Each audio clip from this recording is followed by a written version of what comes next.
everyone! I'm so excited for today's video because it's my November bullet journal setup, and this month's theme is inspired by the Wicked movie. I've been obsessed ever since I saw part 1, and with part 2 coming out later this month, I thought it'd be the perfect time to bring a little magic and mischief into my journal. So grab a snack or your own journal and let's dive into the land of Oz together. For the cover, I wanted this to feel like the movie title, dramatic but still fun. So I'm ambitiously gonna create the Emerald City doors with little details of shimmer from a gold metallic pen and some shadowing that reminds me of Elphaba's magic. As I'm coloring in the letters, I'm thinking about how that first glimpse of the Wicked logo just feels powerful and mysterious. I wanted to channel that same feeling here, a kind of there's more to this month than meets the eye vibe. I'm layering the Ohuhu markers like I usually do while attempting to blend green into pink, and it's harder than it sounds. So first, I'm starting with a lighter green base for the green letters, and the same goes for the right side, that will be pink. Then deepening it with darker shades for that glowing enchanted look. To highlight it even further and make it feel very grand and really look like the movie title, I'm going to be bordering the letters with a shade of muted gold, and it will add some shadowing for that further depth. The gold really just ties it all together like a touch of Emerald City glam. There's something about working on a title page that always makes me a little nervous. It's the first impression, and then I remember in Wicked, things aren't always what they seem. Maybe a little imperfection adds character. But to be honest, I did feel like I bit off more than I can chew before I started working on this. The concept in my mind just felt so ambitious, and the idea that I had in my mind gave me a lot of inner pressure to try to pull it off. I don't even know how I'm functioning right now, honestly. I think what really helped was that I had literally no clue what I was doing. I had an end goal and a dream and literally just started coloring, which actually rarely happens to me personally. I always have to plan the next 10 steps typically with projects. But I guess since this concept was just so grand, it was kind of hard to plan every single detail out. So this is actually the first month where I'm really embracing the unknown and see where it leads me. And I actually had a lot of fun doing it. So there's something new that I learned about myself. I mean, honestly, that kind of fits the story of Wicked, if you think about it. A little unpredictable, a little chaotic, and hopefully it all comes together beautifully in the end. So like if a line wobbles or even some gold smudge, I just tell myself, no one mourns the messy.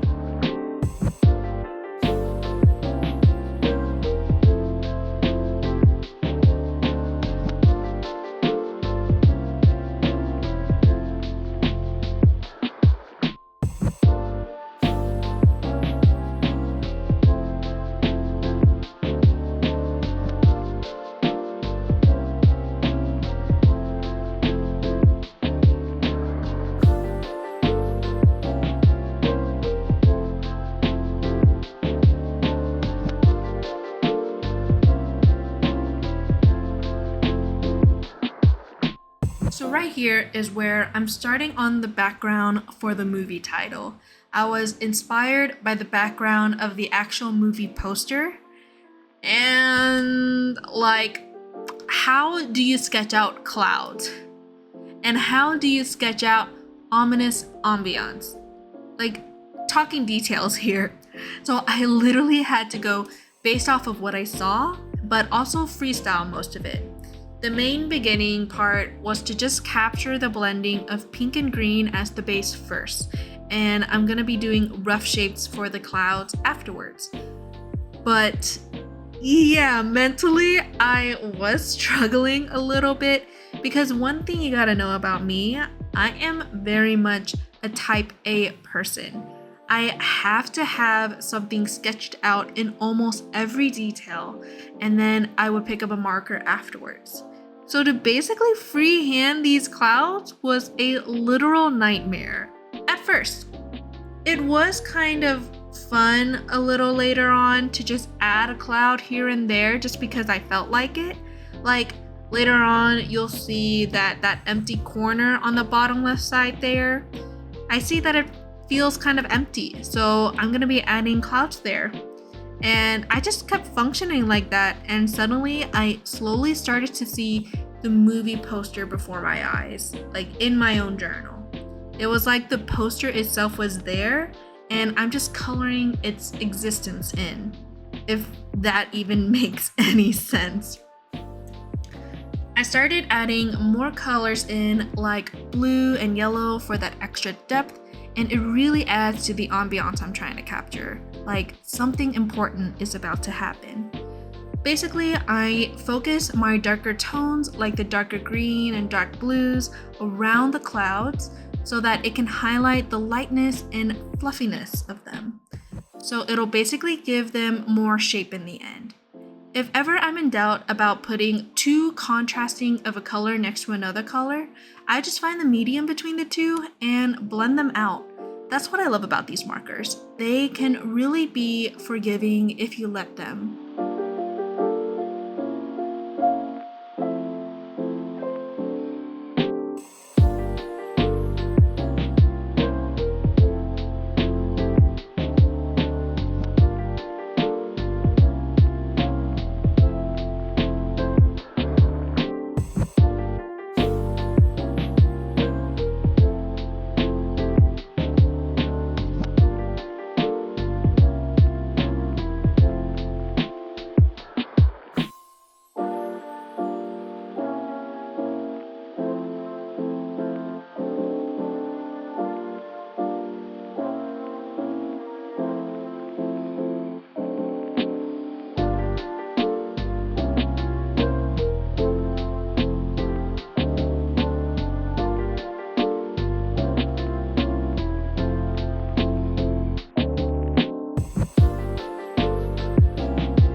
For the cherry blossom tree in the upper corner, a trick that I'm using is to draw out the petals with a white gel pen first, so that when I'm going back in to color them shades of pink, they will show up a lot more against that darker background.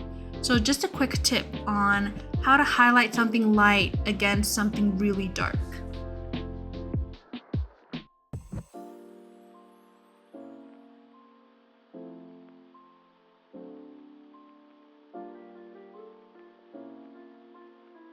Now this is where the drama begins, the big emerald entrance, the cue the orchestra moment of the journal. Right now, I'm just starting to color the back of the doors with dark green, and I'm trying to keep the brushstrokes parallel to make an easy wooden pattern so that it'll make the doors feel just a little bit more realistic. I wanted the design of the front doors to feel like you're actually entering Emerald City. And I know that may be a tall order to fill, but as an unemployed girly like me, I got nowhere else to be and all the time in the world apparently. So I drew these two huge green panels, kind of like massive emerald doors. You know that feeling when the Emerald City gates open for the first time? That's what I'm channeling. I used my Ohuhu markers for all of this, mostly just these two specific shades of green. Again, I'm following a reference that I found on Pinterest that really captured what I was trying to go for, which is this 1920s Art Deco aesthetic, because I feel that's what an Emerald City door would look like.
After coloring different sections of the doors 2 shades of green and adding some shadowing here and there for that extra depth, I went in with my gold metallic pen to add the fine lining details, which I feel really brings the doors to life. Like, you know when Elphaba steps into the spotlight and you hear those first few notes of defying gravity? That's the vibe. That's the whole vibe I'm trying to capture. Gold details basically means instant main character energy.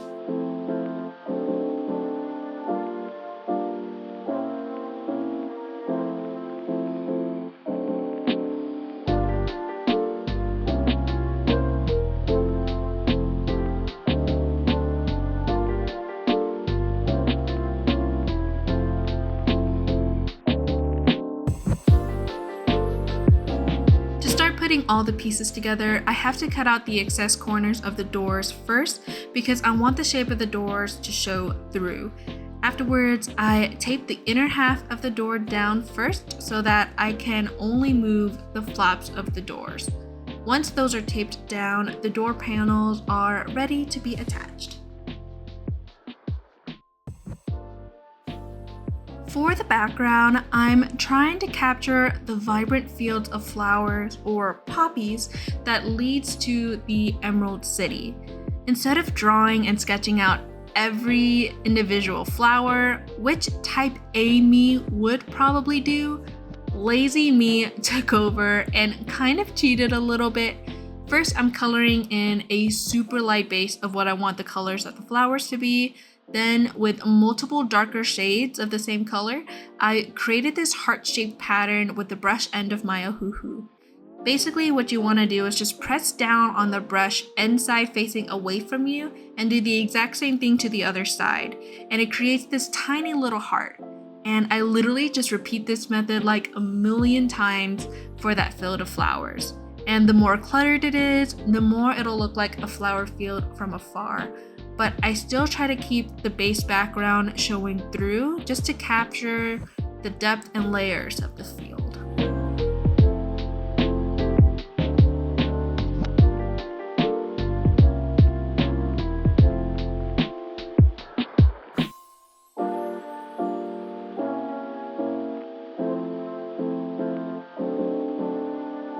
And about 2.5 hours later, at least for me, our iconic cover is finally finished and we'll now move on to the calendar spread. Now, moving into the calendar spread where I'm planning on having a simple background of green hills and have the foreground raised a bit with these munchkin houses that I sketched out. And this layout represents that big opening number, No One Mourns the Wicked. It's such a bright and joyful scene with all that Munchkin Land energy, so I wanted the spread to feel cheerful and busy. For this one, I wanted to create something whimsical and playful, something that felt alive and full of energy. So I went with this cute little Munchkin Village theme. I started with the header where I'm using this whimsy looking font. I went back and forth a lot in my head of whether I wanted to color it in all kinds of bright colors, but I settled with doing a simple black fill-in since everywhere else is going to be super busy color-wise. As for the calendar, I brought out the old trusty Tombow brush to outline the days. Again, I want to keep it on the simpler side to not compete with the busy background, and I am using shades of green so that it can feel that it's part of the green hills. Picture rolling green hills, tiny mushroom houses, and lots of bright pops of color. That's basically my idea for the background. Here is where I start on the village houses that will be in the background, and you'll see later on that they're much simpler versions of the bigger houses I sketched out for the foreground. I still wanted it to keep its whimsical nature, but just made smaller versions of them. I really had to restrain myself from adding more and more details on these background homes because I learned this concept in high school art class where you have to let the audience fill in the rest with their eyes. Meaning the more details I overbearingly want to add to something that's not meant to be in the foreground, the more chaotic everything will feel and the eyes just won't know where to look. So the lack of details here are done purposefully to let the foreground do most of the talking.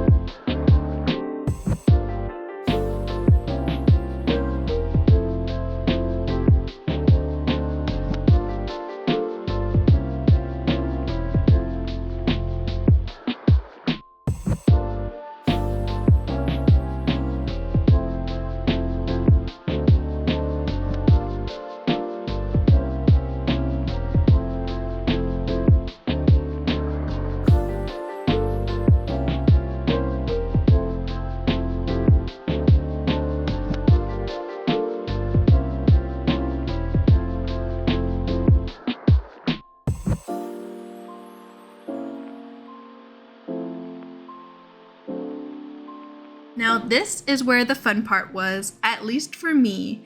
Now I know there's a few versions of Munchkin houses out there in the media, and I really took a lot of it as inspiration, but I wanted to try to create my own spin on their dwellings.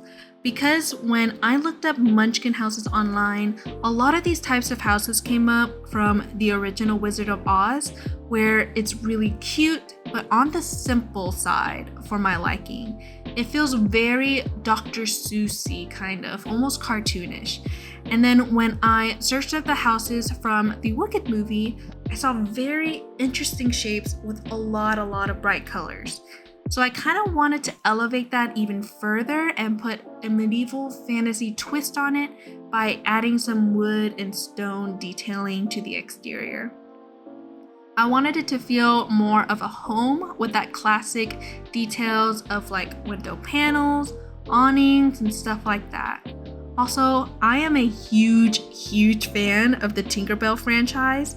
So personally, I just had to add in a flower petal roof. Like, I honestly couldn't help myself, and I think it even adds to the whimsy and colorful nature of it all. So if you can't already tell, I got a little carried away with the home design, but honestly, all I was thinking was, yes, the Munchkin people do deserve interior and exterior design, no matter how prone they are to witch propaganda. Meanwhile, my brain's just trying to remember, hey, this is how perspective works. Spoiler, it does not.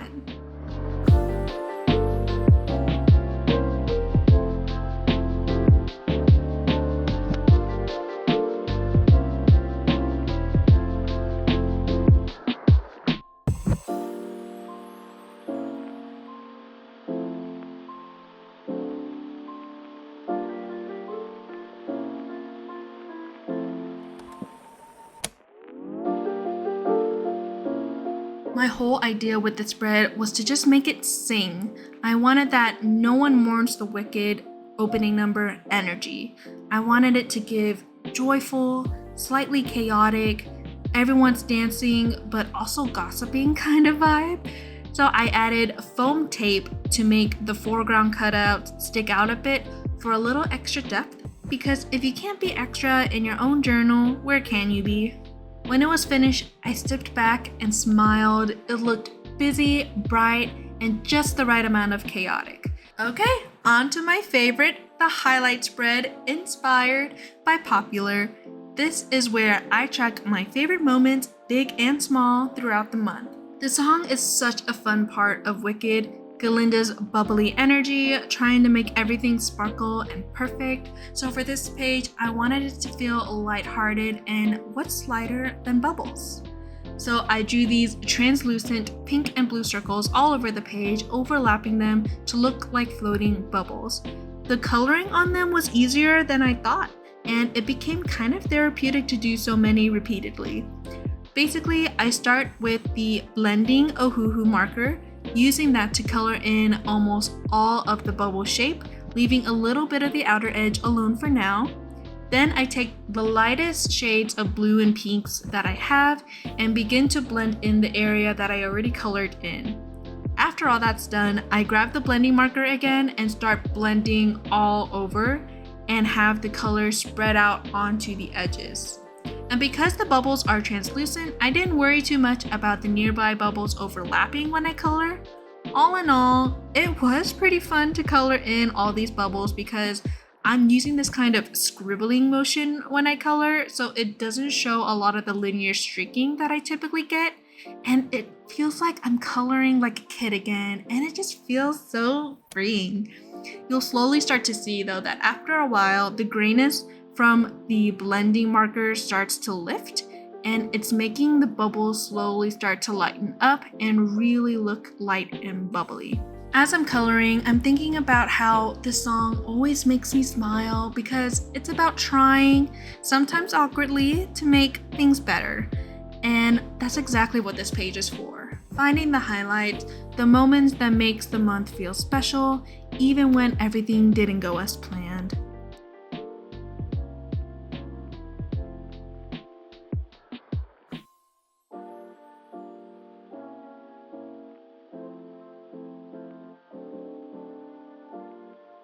Once I'm done blending in all the bubble colors, I add the finishing touch of the white highlights with my gel pen, and it really helps these circles look more like bubbles. And just so I add a touch more of Galinda in this spread because she can never be too much of herself, I'm adding some ribbon details across the spread. Doing this will also accent the translucency of the bubbles, which I think is really the coolest part. The trick is that I'm using a substantial color pink on the parts of the ribbon that's outside of the bubbles. And when a part of the ribbon is behind the bubbles, I'm going to be using a lighter and more muted shade of pink to show the effect of the bubble being in the foreground.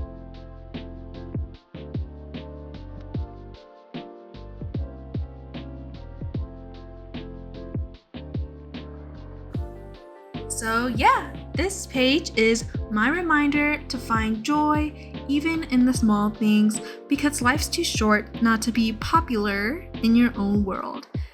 After adding some sparkling touches here and there to give a little nod to Galinda's flair, my highlight page is done. And we move on to the last few pages where I'm planning on doing the master to-do list on the left and the playlist on the right. So with the master to-do list, it's inspired by the musical number One Short Day.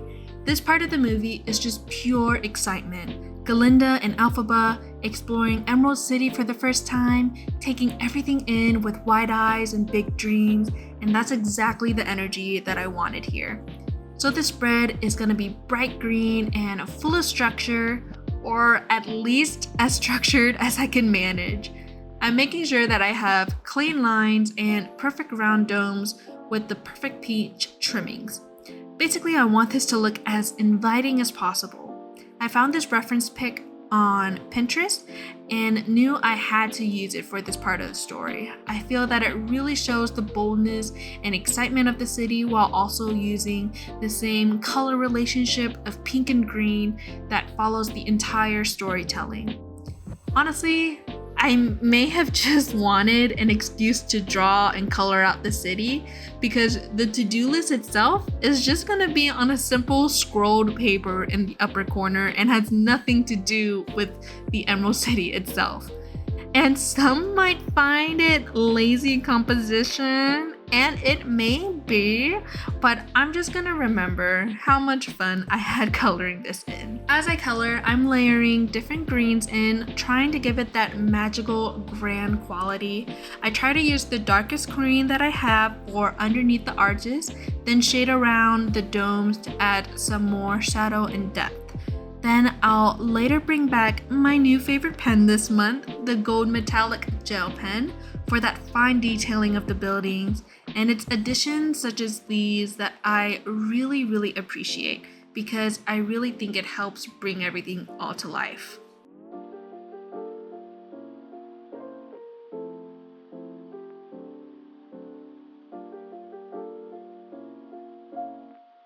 For the background, we're going in with a pretty strong pink. I don't know if you guys ever noticed, but I like to outline around certain areas first so I can make sure to avoid coloring over them later on. It's just something that I never really grew out of.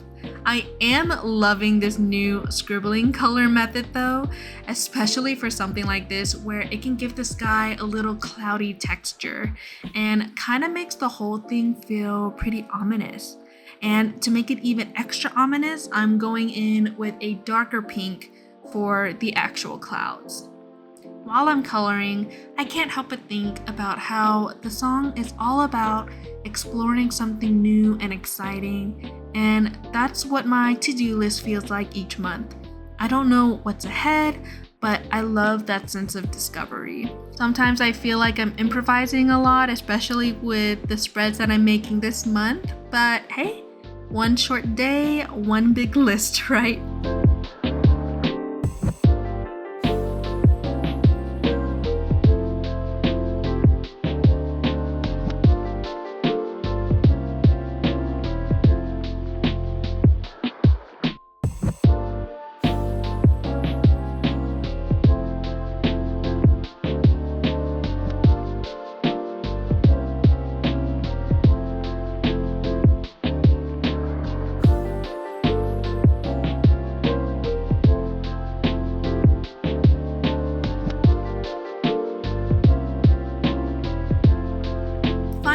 We've reached the playlist spread inspired by the most famous musical number of the movie, Defying Gravity. When I was brainstorming what to do with the playlist layout, it literally clicked to me, I have to make this playlist into the Grimmery. It was actually easier than I thought it was to get the folding right and to make sure it opened exactly like it did in the movie. I basically just fold it in half twice and cut it into the shape of the Grimmery, making sure I don't cut off the sides of the connection.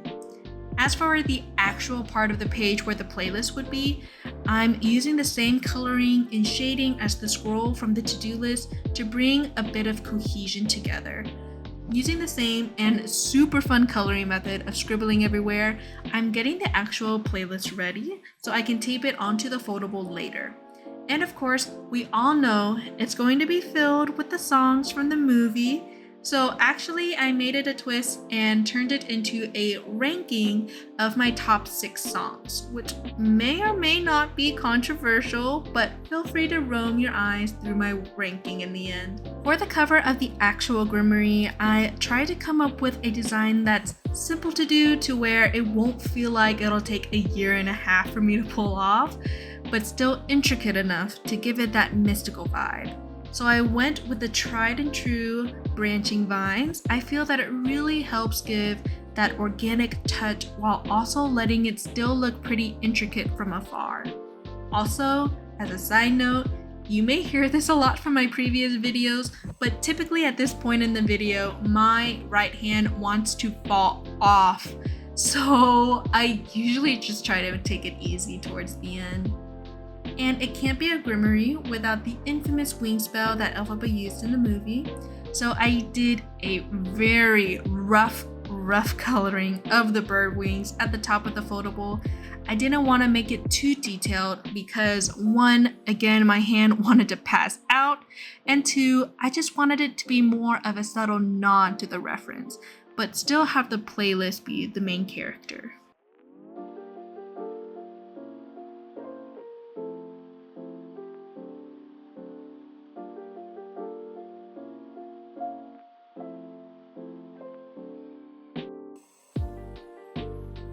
For the background, I'm making it simple with a yellow and golden textured coloring style, kind of giving it the vibe of like it's on a golden spell book-y pedestal, really giving it that worshipped look. While I'm coloring, I'm thinking about the idea of not accepting limits. Even when you don't know where you're headed, that's kind of how I feel with journaling. I'm just figuring things out, trusting the process, and hoping it all flies.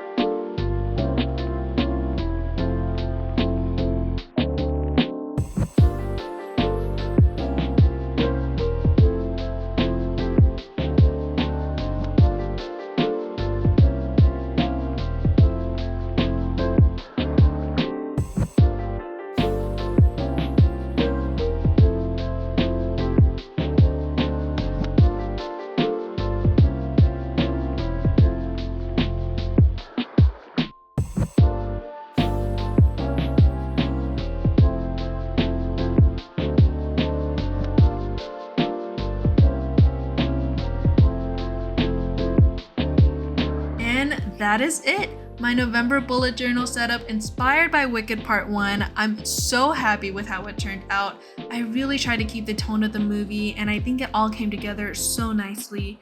This setup reminded me that creativity doesn't always have to be perfect to be powerful. Sometimes it's just about letting yourself explore, even if you don't have the full map. So thank you so much for journaling with me and hanging out for this wicked adventure. I cannot wait to see how part 2 continues the story. If you enjoyed watching and want to see more, you can follow me at Dilly Doon Journals on Instagram, TikTok, Facebook, Pinterest, and obviously YouTube.